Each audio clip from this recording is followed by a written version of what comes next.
From playing mind games before kickoff to delivering career-ending hits, a special group of players have kept opponents up at night with their terrorizing behavior. These are the 10 scariest players in NFL history. No other player had a more iconic way of instilling fear in the eyes of his opponents than Ray Lewis, and he did it before the game even started. His pregame entrance was a declaration of war.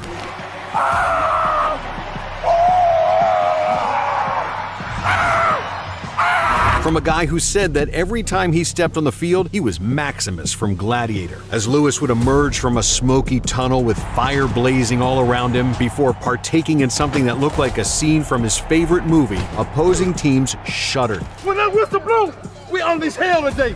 When that whistle blows, we unleash hell. Because they knew what was coming. 60 minutes of bone-crushing hits from number 52. Sports Science said the only reason he didn't break his opponent's bones on every hit is because the shoulder pads absorbed 50% of the force. Lewis was so powerful that he didn't even have to be locked in on a player to lay them out. Having shared a division with him for many years, former Bengals wide receiver Chad Ochocinco decided that he had finally had enough of Lewis's reign of terror. While Lewis had his eyes on the ball, Ochocinco tried to get payback for countless brutal hits with a blindside shot on the linebacker. Yet, despite paying no attention to Ochocinco, Lewis leveled him to the ground like it was nothing and left the wideout gasping for air.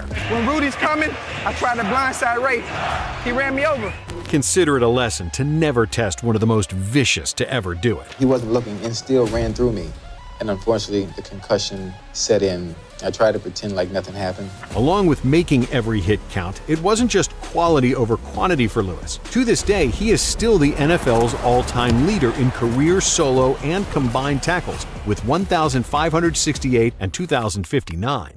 Having a "this is war" mentality is definitely something that the terrorizing Jack Tatum could relate to, but there was nothing even remotely close to civilized about his play. Tatum developed a reputation for being absolutely ruthless with his hits, and sometimes even crossing the line. Because of this, he became known as the Assassin, and for good reason. Fiercest hitter at safety ever, and Jack Tatum, aforementioned by me, fiercest hitter in the game. They call him Assassin. Yep, the Assassin. During a 1978 preseason game, on an incomplete pass over the middle, he paralyzed Patriots wide receiver Darryl Stingley from the chest down. Not only were people furious that Tatum paralyzed another player, they couldn't believe it happened during a meaningless preseason game. And to make matters worse, Tatum never apologized for the hit. I'd just like to, wish Darryl, a full and speedy recovery and send him my best wishes. And even went as far as saying this: "I understand why Darryl is considered the victim, but I'll never understand why some people look at me as the villain." While this response may come as a bit of a shock, Tatum's idea of a good hit sheds some light on his approach to the game. "My idea of a good hit is when the victim wakes up on the sidelines, train whistles blowing in his head. I like to believe that my best hits border on felonious assault." Despite public blowback, Tatum refused to change his hard-hitting ways. A year after it, he was face-to-face with one of the game's most powerful running backs in Earl Campbell. Tatum met him head-on at the goal line, and even though Campbell managed to stumble into the end zone, the collision left a lasting impact. "The lick I took from Jack Tatum, that's the only time I ever felt somebody hit me," Campbell said. "A shock went down to the heels of my feet, and it burned. When I was standing on my head in my end zone, nobody knew this, but I was thinking, something's wrong." A year later, one of Campbell's doctors watched the collision and believed it caused him spinal problems that plagued him long after his career was over.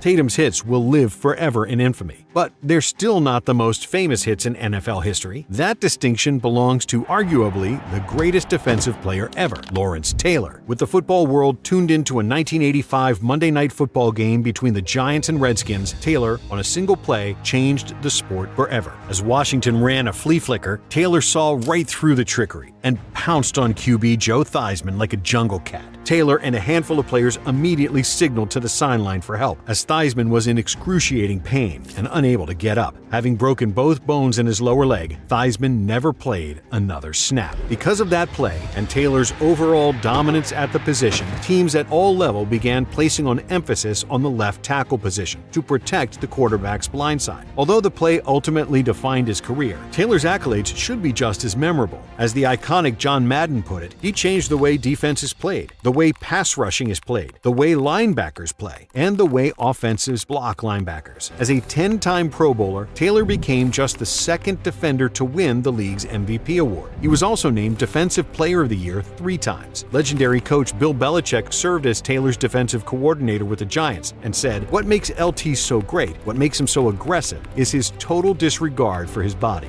Belichick even went as far as to declare him the best defensive player he's ever coached by a good margin. And while Taylor had no intentions of ending Theismann's career, the same cannot be said for when Hall of Fame linebacker Dick Butkus was out there. According to fellow Hall of Famer Deacon Jones, he was an animal, and he was a well-conditioned animal, and every time he hit you, he tried to put you in the cemetery, not the hospital. this savage playing style and mindset came from Butkus's unique warm-up routine. "When I went out on the field to warm up, I would manufacture things to make me mad," he said. "If someone on the other team was laughing, I'd pretend he was laughing at me or the Bears. I'd find something to get mad about. It always worked for me." But opposing players were definitely never laughing at Butkus, because in reality, they were deathly afraid of him. Told me he was going to kick my... You know what? The first time I ever played against him, a rookie year. As former Packers running back MacArthur Lane once put it, "If I had a choice, I'd sooner go one-on-one with a grizzly bear than with Butkus. I prayed that I could get up every time Butkus hit me." In addition to laying the boom on guys like Lane, Butkus led one of the NFL's all-time greatest defenses and tackles for 8 straight seasons. Jack Lambert was another linebacker in charge of one of the league's most terrorizing defenses ever, serving as the face of the Steel Curtain. And it was an unforgettable face, to say the least. Missing his 4 upper front teeth, Lambert's toothless snarl was the perfect representation of his playing style. Before becoming a legend, John Elway in his first career game had to go up against Lambert's Steelers. It was a moment that Elway would never forget, and one he couldn't wait to end. "He had no teeth and he was slobbering all over himself," Elway said. "I'm thinking, you can have your money back, just get me out of here. I can't tell you how badly I wanted out of there." Nicknamed Dracula in cleats, Lambert's motto was, "We're the Pittsburgh Steelers. We're supposed to be the Intimidators." He did everything he could to live up to this, even if it meant almost getting thrown out of the Super Bowl. In Super Bowl X, Cowboys safety Cliff Harris taunted Steelers kicker Roy Gerela by patting him on the head following a missed field goal. Lambert responded immediately by body slamming Harris to the ground. After the game, he explained the move by saying, "When I see injustice, I try to do something about it." Lambert never shied away from confrontation and always had his teammates' backs. His bold attitude and fearless play inspired teammates and propelled them to 4 Super Bowl victories in just 6 seasons.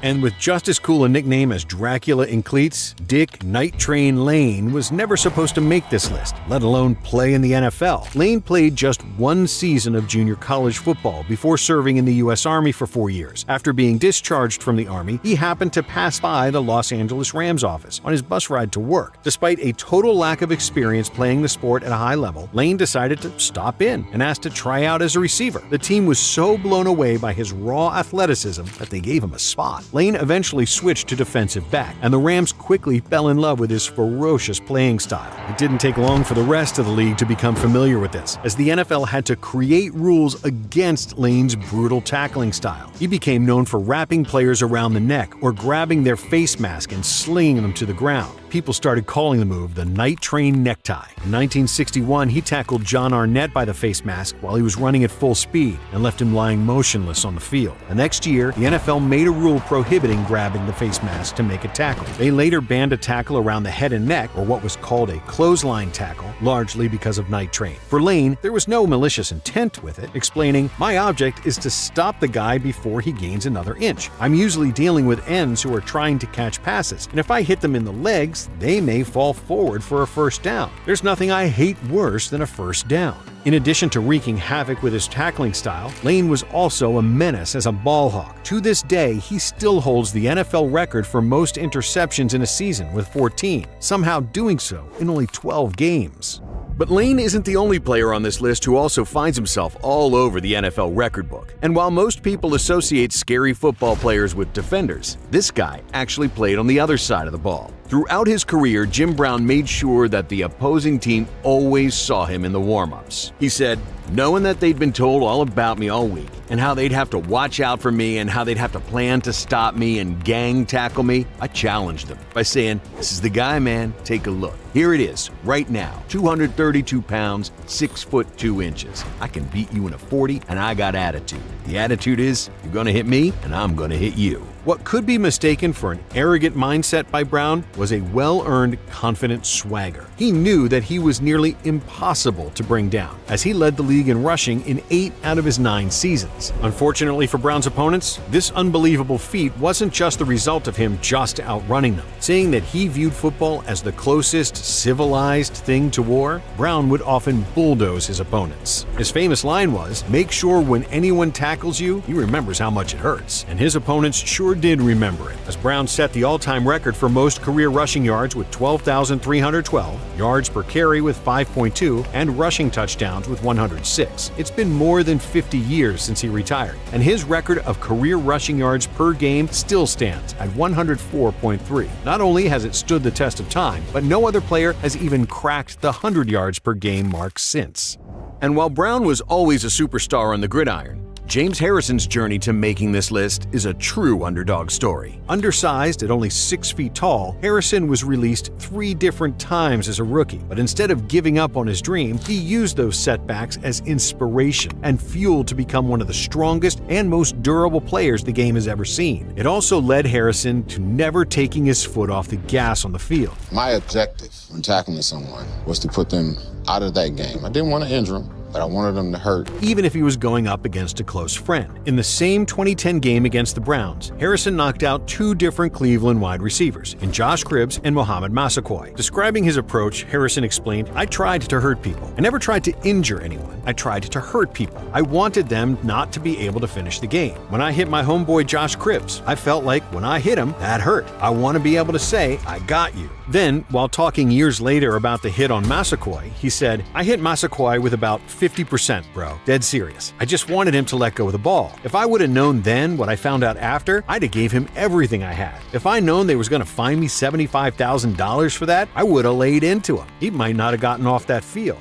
As Harrison got older, neither his viciousness nor his otherworldly strength faded. While most defenders don't play past 39, he was still lighting up opposing wide receivers and going viral for his workout videos. A workout video from 2017 showed him doing 675-pound hip thrusts, hang cleans, and reverse lunges at 315, 405-pound decline presses, 225-pound overhead triceps extensions, and 1,800-pound sled pushes. Another player who used superhuman strength to become a total nightmare for opposing teams was Reggie White. As former Eagles wide receiver Mike Quick put it, he could take a 320-pound man and just toss him like it was nothing. The funniest thing is to see a 320-pound man just being tossed, and I've never seen anything like that. And not only did White have this freakish strength, but he had speed and athleticism that allowed him to play defensive end while moving like a linebacker. Herm Edwards, who played with White on the Eagles, said, I'd never seen anyone that big and that strong who could move that fast. He was so explosive. He drove blockers back like they were on roller skates. This extremely rare combination of speed and strength made him essentially unblockable, as he retired as the league's all-time sack leader with 198. According to former Eagles linebacker Gary Cobb, he never saw the kind of fear in the eyes of a lineman the way they used to be afraid of blocking Reggie. And similar to White, the final player on this list also relied on a unique combo of speed and strength. But standing at 5'11" and weighing 244 pounds, Earl Campbell shouldn't have been able to do what he did. Being that thick and condensed, it was no surprise that he could and would often run defenders over, punishing them with his aggressive play. But the crazy thing about him was that he was just as fast as he was strong. People his size aren't supposed to have 4.6 40-yard dash times. Campbell ran angry out there, and with his massive 36-inch thighs, he never went down without a fight. The team's equipment manager joked that they made 4 sizes of thigh pads: small, medium, large, and Earl Campbell. No moment shows just how powerful Campbell was than a play from when he was only a rookie. He met Rams All-Pro linebacker Isaiah Robinson in the hole with a head-on collision that left the defender flat on his back. Campbell then shredded another tackler who held on for dear life and was left with nothing but a piece of his jersey as Campbell kept charging forward. He was a human wrecking ball out there, just demolishing opposing defenders. Legendary Steelers linebacker Joe Green claimed that Campbell could inflict more damage than any other running back he's ever faced. Former Cowboys safety Cliff Harris agreed, saying, "When you finished a game against Earl, you had to sit in a tub with Epsom salts." And despite constantly using his body to deliver beatings to opposing players, Campbell, throughout his career, only missed 6 games due to an injury, a testament to his next-level toughness.